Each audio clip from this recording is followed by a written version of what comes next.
अस्सलाम वालेकुम guys, welcome back to यूफर यूनिवर्स। Saifullah here again. और आज की डेटा बाइंडिंग की वीडियो में हम देखेंगे ऑब्जर्वेबल कलेक्शंस को। हम देखेंगे कि किस तरीके से जो डेटा बाइंडिंग हमें कलेक्शंस के लिए दो ऑब्जर्वेबल टाइप्स प्रोवाइड करती हैं, क्लासेस प्रोवाइड करती है, ऑब्जर्वेबल अरे मैप और ऑब्जर्वेबल अरे लिस्ट। इनको हम कैसे यूज़ कर सकते हैं। काफ़ी ज़्यादा एप्लीकेशन हमारी ऐसी होती हैं कि जो डायनामिक डेटा को यूज़ करती हैं, जनरली डेटा सेट को यूज़ करती हैं। डायनामिक डेटा वो होता है कि जो रन टाइम के ऊपर उसने चेंज होना होता है। लाइक इसकी बहुत कॉमन एग्जांपल है, आप इंटरनेट से कहीं डेटा डाउनलोड करते हैं तो वो डेटा आपके जब तक यूज़र आपकी एप्लीकेशन यूज़ करता रहता है वो अपडेट होता रहता है। यानी कि कभी नंबर ऑफ़ आइटम्स 10 हो गए हैं, 9 हो गए हैं, 11 हो गए हैं, इस तरह। तो ये डायनामिक डेटा होता है जो रन टाइम के ऊपर चेंज होता है। तो ऐसे डेटा सेट्स को हैंडल करने के लिए भी डेटा बाइंडिंग अपनी तरफ से हमें एक ऑब्जर्वेबल क्लास प्रोवाइड करती है जो कलेक्शंस को हैंडल करती है। और डेटा बाइंडिंग एक्चुअली दो क्लासेस प्रोवाइड करती है जो मैंने पीछे इंट्रोडक्टरी वीडियो में भी आपको बताया था। एक हमारे पास है ऑब्जर्वेबल अरे लिस्ट। ये उस वक्त हम यूज़ करते हैं जब हमारा जो डेटा होता है उसका जो इंडेक्स की वैल्यू पेयर होंगे तो उसमें जो की होगी वो हमेशा इंटीजर होगी, तो सिर्फ हम डेटा इसके अंदर सेव करेंगे। तो 0 1 2 के इंडेक्स के अगेंस्ट हम डेटा सेव करेंगे और उसको रिट्रीव करेंगे। दूसरी क्लास हमारे पास होती है ऑब्जर्वेबल अरे मैप। ये हम उस वक्त यूज़ करते हैं जब हमारा डेटा की और वैल्यू की सूरत में होता है, और मेनली जो की होती है वो ऑब्जेक्ट या कोई भी कस्टम आपकी टाइप होती है जो आप अपनी मर्जी से देना चाह रहे हैं। इसकी कॉमन एग्जांपल हमारे पास जेसन है। उसमें स्ट्रिंग के अंदर हमारे पास नॉर्मली की आती है और हमारे पास आगे डेटा आता है। तो इन दोनों क्लासेस को हम यहाँ पे इंप्लीमेंट करके देखेंगे। तो पहले नंबर पे जो ऑन क्लिक के अंदर जितना भी यहाँ पे हमारा जो कोड हुआ हुआ है ये मैं यहाँ से रिमूव कर दूंगा। और ये जो पर्सन यहाँ पे क्रिएट किया हुआ है मैंने, इसको भी मैं यहाँ पे रिमूव कर दूंगा। सिर्फ बाइंडिंग रह जाएगी। तो यहाँ पे मुझे पर्सन के ऊपर एरर मिल रहा है, इसको थोड़ी देर तक देख लेते हैं। मैं यहाँ पे पहले नंबर पे एक ऑब्जेक्ट जो है वो क्रिएट करूंगा। इसको सपोज करें मैं कह देता हूँ पर्सन लिस्ट। और इसकी जो टाइप होगी वो अब आपने देखनी है, वो होगी हमारे पास ऑब्जर्वेबल अरे लिस्ट। आपने देखा है एक हमारे पास है ऑब्जर्वेबल अरे लिस्ट और दूसरी हमारे पास ऑब्जर्वेबल अरे मैप है। ये दोनों हमारे पास कंक्रीट क्लासेस हम इनको यूज़ करते हैं। इंटरनली ये बेसिकली दो इंटरफेसेस है उनको यूज़ कर रही होती हैं। अगर आप ऑब्जर्वेबल अरे लिस्ट के ऊपर आएंगे तो आप देख सकते हैं इसने इम्प्लीमेंट किया हुआ है ऑब्जर्वेबल लिस्ट इंटरफेस को। और अगर आप मैप के ऊपर आएंगे तो इसने इम्प्लीमेंट किया हुआ है ऑब्जर्वेबल मैप इंटरफेस को। तो एक्चुअली ये इंटरफेस है जो काम करता है मेन, लेकिन इन क्लासेस ने पहले से इम्प्लीमेंट किया हुआ है तो हमें खुद इसको इम्प्लीमेंट करने की ज़रूरत नहीं, हम डायरेक्टली इन क्लासेस को यूज़ कर लेते हैं। तो मैं यहाँ पे पहले नंबर पे यूज़ कर लूँगा ऑब्जर्वेबल अरे लिस्ट, आप लोगों को समझाने के लिए यूज़ कर लूँगा। तो यहाँ पे आप जो मैंने टाइप देनी है वो मैंने बताना है कि मैंने किस टाइप का डेटा जो है वो ऑब्जर्व करना है। लाइक सपोज करें मैं यहाँ पे स्ट्रिंग दे देता हूँ तो जितना भी डेटा हम ऑब्जर्व करेंगे वो स्ट्रिंग टाइप का होगा। तो यहाँ पे मैं इसको कह दूंगा ऑब्जर्वेबल अरे लिस्ट एंड दैट्स इट। तो हमारी लिस्ट क्रिएट हो चुकी है। मैंने इसको नेम जो है वो यहाँ पे पर्सन लिस्ट दिया है, तो आप चाहें तो आप कोई पर्सन क्लास क्रिएट करके यहाँ पे पास कर सकते हैं। यहाँ हम सिंपली इसको फिल वक्त डेटा कह देते हैं। तो यहाँ पे हम कोई भी डेटा पास कर देंगे। लेकिन मेन चीज़ है कि आपको पता होगा लिस्ट कैसे काम करती है कि इसके अंदर जितना भी डेटा आप देंगे वो सिर्फ स्ट्रिंग का डेटा होगा। तो यहाँ पे फॉर एग्जाम्पल मैं कर लेता हूँ डेटा डॉट एड। तो मैं यहाँ पे एलिमेंट पास कर सकता हूँ। तो हम यहाँ पे इंडेक्स पास नहीं करेंगे, वो ऑटोमेटिकली 0 1 2 3 हो जाएगा। मैं सिर्फ यहाँ पे जो है वो इस तरीके से डेटा पास करूँगा। फॉर एग्जांपल मैं यहाँ पे क्या देता हूँ अली उस्मान, यहाँ पे हमज़ा। तो ये हमारे पास वो डेटा सेट आ चुका है। मैं यहाँ पे इसको जो पर्सन है इसके आगे यहाँ पे डेटा पास कर दूंगा। तो अगर मैं इस पर्सन के ऊपर जाता हूँ तो यहाँ पे भी मुझे एरर मिलेगा। मेन एक्टिविटी के ऊपर आप देख सकते हैं क्योंकि जो टाइप है वो मिसमैच है। तो अभी यहाँ पे मुझे ये करना है कि जो पर्सन, पहले नंबर पे मैं इसका नेम चेंज करूंगा डेटा के ऊपर। दूसरे नंबर पे ये है कि अब इसकी जो टाइप है वो मैंने यहाँ से चेंज करनी है। पहले तो वो प्रिमिटिव ऑब्जर्वेबल है या सॉरी ऑब्जर्वेबल फील्ड है। अब जो हमने इसको करना है वो हमारे पास होगा ऑब्जर्वेबल अरे लिस्ट। तो यहाँ पे डायरेक्टली मैं यूज़ कर सकता हूँ ऑब्जर्वेबल अरे लिस्ट को इस तरीके से। आपने देखा हमारे पास क्लास आ चुकी है। यहाँ पे भी अपने जेनेरिक जो है वो डिफाइन करना है। मैं यहाँ पे एस्केप सीक्वेंस कैरेक्टर्स को जो है वो यूज़ कर लूँगा इस तरीके से। अब आपने बताना है कि ये किस तरह का डेटा रैप करेगा। तो अगर आपकी कस्टम क्लास होगी तो वो आप पास कर देंगे, लेकिन मेरे केस के अंदर यहाँ पे स्ट्रिंग का डेटा जो है वो रैप होगा तो इसलिए यहाँ पे ये आएगा। तो नीचे अब आएंगे, यहाँ पे पहले नंबर पे मैं रिसीव करूँगा डेटा डाट। तो अगर मैं गेट करूँ तो मैं इंडेक्स यहाँ पे पास कर सकता हूँ। फॉर एग्जाम्पल मैं 0 इंडेक्स पास कर देता हूँ इस केस के अंदर। और सेकंड जो यहाँ पे अब मुझे स्ट्रिंग डॉट वैल्यू ऑफ की भी ज़रूरत नहीं है, डायरेक्टली जो कि मुझे जो डेटा मिलेगा वो स्ट्रिंग मिल रही है। तो मैं यहाँ पे कर लूँगा डेटा डॉट अगेन गेट कर लेते हैं। इस तरीके से भी आप कर सकते हैं। यहाँ आप एंगल ब्रैकेट्स को भी यूज़ करके इंडेक्स पास कर सकते हैं। मैं सपोज करें 2 पास करूँगा तो फर्स्ट नंबर पे मुझे 0 के इंडेक्स के ऊपर फर्स्ट एलिमेंट मिलेगा और 2 के ऊपर लास्ट एलिमेंट जो कि थर्ड है वो मिलेगा। तो यहाँ पे डेटा आएगा हमारे पास। तो इतना काम करने से जो हमारा डेटा वो शो होना शुरू हो जाएगा। सिर्फ अब मैं ये करूँगा कि जैसे हम क्लिक करेंगे अपने बटन के ऊपर तो मैं डेटा डॉट अगेन ऐड करूँगा, और इस केस के इस दफ़ा मैं जो इंडेक्स है वो खुद स्पेसिफाई करूँगा किस इंडेक्स के ऊपर मैंने डेटा इंसर्ट करना है। तो 0 इंडेक्स में यहाँ पे टाइप करूँगा और यहाँ पे जो एलिमेंट होगा वो सपोज करें उमैर हम कर देते हैं। तो जैसे हम बटन के ऊपर क्लिक करेंगे तो जो फर्स्ट इंडेक्स है उसका डेटा अपडेट होगा, तो अली की जगह आपको उमैर मिलेगा। तो एप्लीकेशन को रन करते हैं अपनी डिवाइस के ऊपर।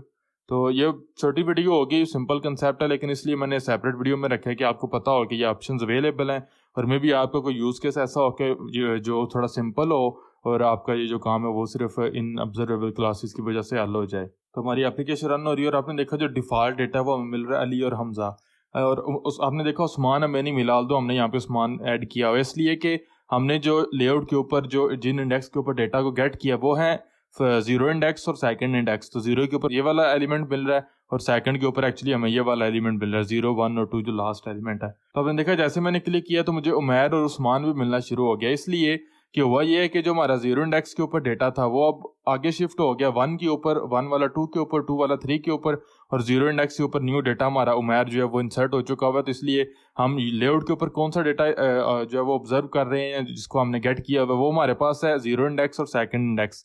तो 0 के ऊपर तो हमें उमैर मिल गया और सेकंड के ऊपर चूंकि पहले हमजा था, हमजा की जगह के ऊपर अब उस्मान आ गया तो वो हमें मिलना शुरू हो गया। तो ये है कि किस तरीके से हम जो ऑब्जर्वेबल अरे लिस्ट है इसको यूज़ करते हैं। अब नेक्स्ट हमारे पास जो सेकंड ऑप्शन है वो ये है कि ऑब्जर्वेबल मैप को कैसे हमने यूज़ करना है। तो मैं ये वाला जो डेटा है इसको यहाँ से मैं रीनेम कर लूँगा शिफ्ट F6 से, और इसको मैं कह दूँगा लिस्ट डेटा, ताकि आपको जब कोड बाद में देखें तो आपको पता चल जाए कि ये क्या चीज़ है। अब लिस्ट डेटा की तरह मैं यहाँ पे एक न्यू प्रॉपर्टी क्रिएट कर लूँगा, इसको मैं कह दूँगा मैप डेटा।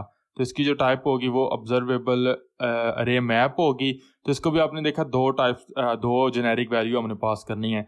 लिस्ट के अंदर जो डेटा होता है वो एक्चुअली अरे की तरह सेव होता है, लेकिन जो मैप डेटा सेट है ये की वैल्यू पेयर्स को यूज़ करता है। तो की हम यहाँ पे स्पेसिफाई करेंगे, की की टाइप स्ट्रिंग होगी, तो और जो वैल्यू होगी इसके टाइप सपोज करें मैं यहाँ पे एनी डिफाइन कर देता हूँ। एनी डिफाइन करने से मुझे फ़ायदा ये होगा, मैं अभी थोड़ी देर तक एक्सप्लेन करता हूँ। I am pretty much sure को आपको पता होगा ये, क्योंकि इतना मुश्किल स्टफ तो नहीं है कि कुछ समझने वाली टेक्निकल चीज़ है। लेकिन दोबारा मैं यहाँ पे कर लेता हूँ मैप डेटा डॉट मैप के केस के अंदर पुट आएगा।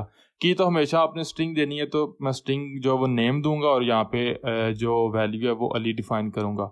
लेकिन दूसरी दफ़ा मैं यूज़ करूँगा मैप डेटा डॉट पुट, और इस दफ़ा जो की होगी अगेन स्ट्रिंग के अंदर एज दूंगा, लेकिन जो वैल्यू होगी सपोज करें 35 वो मैं इंटीजर के अंदर दे दूंगा। तो अब आपने देखा मैंने यहाँ पे जो टाइप डिफाइन किया वो एनी है। मैं चाहूँ तो स्ट्रिंग होगी, इंटीजर होगी, डबल, बुलियन, करैक्टर, अपना कोई कस्टम ऑब्जेक्ट है, कोई भी यहाँ पे टाइप पास कर सकता हूँ। तो वो एनी क्लास चूँकि सबकी पेरेंट होती है, जिस तरीके से जावा के अंदर ऑब्जेक्ट क्लास है सेम है यहाँ पे एनी क्लास है, तो वो इसको यहाँ पे यूज़ कर लेगी। अब नेक्स्ट स्टेप ये है कि अगेन मैं जाऊँगा मेन एक्टिविटी के अंदर, और यहाँ पे जो डेटा की टाइप है वो यहाँ पे अभी मेरे पास कौन सी है ऑब्जर्वेबल अरे लिस्ट, तो मुझे चेंज करना पड़ेगा ऑब्जर्वेबल अरे मैप के ऊपर इसे। और अगेन आपने देखा मुझे दो टाइप्स डिफाइन करनी है, पहली जो की है वो स्ट्रिंग होगी, और अब यहाँ पे सेकंड जो वैल्यू के लिए आप एनी यहाँ पे यूज़ नहीं कर सकते, क्योंकि इंटरनली जो बाइट कोड होता है जो कार्टल के कोड के अगेंस्ट जनरेट होता है वहाँ पे भी जावा की क्लासेस यूज़ होती हैं। तो आपको यहाँ पे ऑब्जेक्ट क्लास मिल जाएगी इस तरीके से जो जावा के पैकेज से हमें मिलेगी, लेकिन जो एनी क्लास है वो आपको नहीं मिलेगी। तो इसलिए आपने देखा ये जावा डॉट लैंग से हमें मिल रही है। तो आप यहाँ पे ऑब्जेक्ट यूज़ करेंगे, आपको एनी क्लास यहाँ पे अवेलेबल नहीं है। और अब नीचे यहाँ पे आपको एरर मिलेगा, क्योंकि अब जो मैप है इसके अंदर तो इंडेक्स नहीं होता, इसके अंदर हमें की पास करनी है जो कि हमने यहाँ पे डिफाइन की है। अगर हम नेम पास करेंगे तो हमें अली मिलेगा, अगर हम एज पास करेंगे तो 35 मिलेगा। दोनों केसेस के अंदर जो एक्चुअल वैल्यू रिटर्न होगी वो ऑब्जेक्ट रिटर्न होगा, हमें खुद उसको कन्वर्ट करना पड़ेगा स्ट्रिंग के अंदर। तो यहाँ पे अगर मैं सिर्फ इतना करता हूँ डेटा डॉट गेट, और यहाँ पे मैं इंडेक्स पास नहीं कर सकता, मुझे यहाँ पे जो टिल्डे साइन यूज़ करना पड़ेगा, और यहाँ पे मैं की पास कर देता हूँ नेम की। तो आपने देखा स्टिल मुझे एरर मिल रहा है, इसलिए कि जो आपको अगर आप देखेंगे तो जो रिटर्न टाइप है वो चूंकि ऑब्जेक्ट है यहाँ पे मैंने डिफाइन किया हुआ है, तो मुझे यहाँ पे एरर मिल रहा है। अगर मैं यहाँ पे रिटर्न टाइप स्ट्रिंग डिफाइन कर देता हूँ इस तरीके से कि जो एक्चुअल वैल्यू रिटर्न होगी वो स्ट्रिंग होगी, तो आपको यहाँ पे अब एरर नहीं मिलेगा, लेकिन एक्चुअली आपको एक्सेप्शन मिलेगी, क्योंकि जब आप नेम की को एक्सेस करेंगे तो स्ट्रिंग मिलेगी आपको, लेकिन जब आप एज को एक्सेस करेंगे तो इंटीजर मिलेगा। इसलिए यहाँ पे अगेन मैं इसको ऑब्जेक्ट के ऊपर कन्वर्ट कर देता हूँ, और मुझे अब इसको रैप करना पड़ेगा स्ट्रिंग डॉट वैल्यू ऑफ के अंदर। और ये जो हमारे पास ओपनिंग ब्रैकेट होगी मेथड की, और यहाँ पे क्लोजिंग ब्रैकेट होगी। तो अब आपने देखा एरर रिमूव हो चुका है। सेम चीज़ हमें करनी पड़ेगी एज के लिए। तो यहाँ पे आपने देखा हम डेटा को जो इंडेक्स है वो पास कर रहे हैं, लेकिन अगेन रन टाइम के ऊपर हमें एक्सेप्शन मिलेगी।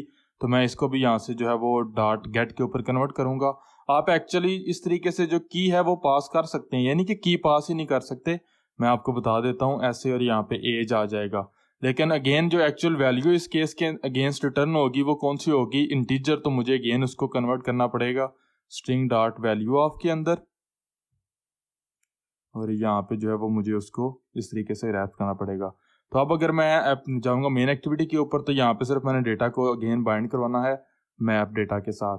तो अब अगर मैं पहले एक दफ़ा एप्लीकेशन रन करके आपको बताता हूँ कि क्या हमारा डेटा शो हो रहा है या नहीं, और उसके बाद इसको अपडेट करते हैं। तो आप देख सकते हैं जैसे हमारी एप्लीकेशन रन हुई है तो हमारा जो डेटा है अली और 35 वो हमें शो होना शुरू हो गया। तो इस तरीके से हम जो ऑब्जर्वेबल मैप है उसको भी यूज़ करते हैं। तो अभी तो हमने सिंपल मैप के अंदर डेटा सेट किया और उसको यूज़ किया, इसको अभी ऑब्जर्व नहीं, यानी कि इसकी जो ऑटोमेटिकली यूआई अपडेशन है वो अभी हमने नहीं देखी। तो अगर मैं यहाँ पे ये करता हूँ कि यहाँ पे जो मैप डेटा है, मैप डेटा, तो इसके साथ अगर मैं अगेन पुट को यूज़ कर लेता हूँ, तो अब मैप के अंदर जो की है वो 2 दफ़ा अगर आप एक ही की देंगे तो एग्जिस्टिंग की जो है वो अपडेट होगी, डेटा अपडेट होगा।